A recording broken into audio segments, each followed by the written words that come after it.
You ever notice how some people will pull you close 1 minute, then push you away the next? 1 minute you're the love of their life, the next minute you're the villain in their life. That is not love, that's confusion. Those push-pull dynamics are fear, ego, masquerading as protection or self-protection for them. Now, if you allow yourself, you'll definitely get wrapped up in those storms. So Valerie, talk to me. Push-pull dynamics always feel like love in disguise, but really, they're just fear dressed up as passion. When someone pulls you close, then shoves you away, what you're witnessing is their inner war. They're not loving you consistently, they're loving you through the lens of their own wounds. 1 minute they crave connection, the next they panic because connection feels unsafe. And if you let yourself get wrapped in that storm, you'll start living by their rules, the ones they don't even know they've written. That's how you lose your peace trying to hold on to their chaos. Love doesn't drag you back and forth, it meets you steady. Peace is the standard. Clarity is the entry fee. Anything less? And that's why peace is so important, and protecting your peace is so important. First, you have to have the peace inside of yourself, and then that peace exudes and radiates outwards. You know what I'm saying? Also, the thing about it is that you have to go through a lot to obtain that peace. And that's why protecting it is so paramount, because it shields you and protects you from other people's chaos. It allows you to be able to access your higher self because you're not wrapped up in your own chaos. So you would not want anyone else to bring their chaos into your life as well. That's why protecting your peace is paramount. Valerie, talk to me. Peace is the anchor, the shield, and the compass all in one. When you cultivate peace inside yourself, it radiates outward. It becomes the atmosphere you walk in. But like you said, it doesn't come easy. That kind of peace is forged. You had to wrestle through storms, face your shadows, sit with pain, and let it refine you. That's why once you taste real peace, you protect it like treasure, because you know what it costs to get it.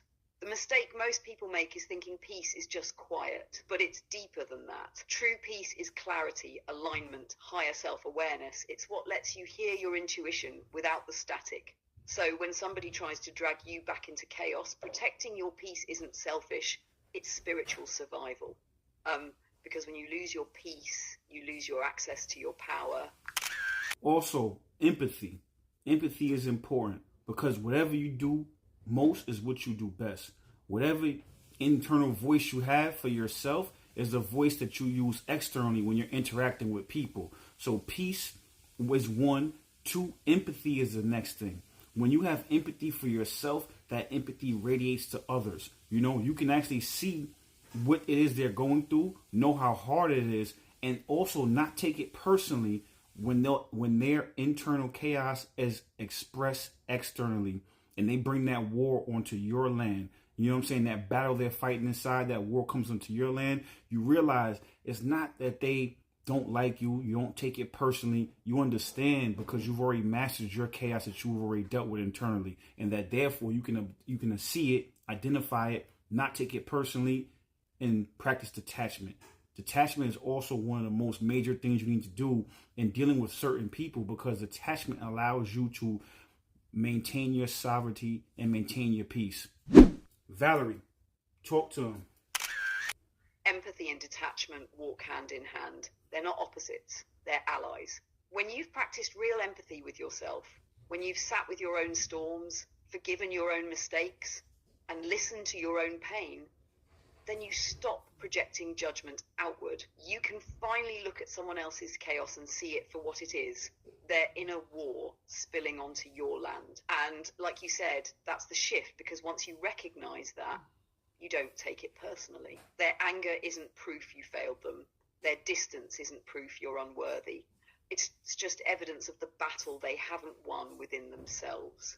That's where detachment comes in. Detachment isn't coldness, it's sovereignty. It's the shield that protects your peace. The boundary that says, I see your pain, I even understand it, but I will not let it govern me. Because the moment you internalize their war, you've surrendered your throne. And the highest act of love for them and for yourself is to hold space without losing your sovereignty. Empathy lets you see them clearly. Detachment keeps you free.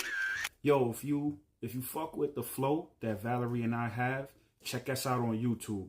My YouTube is Omarvelous, or you can go into my TikTok bio, my description. The link to my YouTube is there. We do deep dives every Sunday and Monday on TikTok. Eventually, we're gonna start doing that on YouTube. But for right now, we're on TikTok. Also, if you want to catch all of our old lives, 2-3 hour dives, 2-3 hour builds, same flow that we had just now, they're on YouTube right now. So I would say go check that out. Follow me on YouTube. And yo, stay tuned.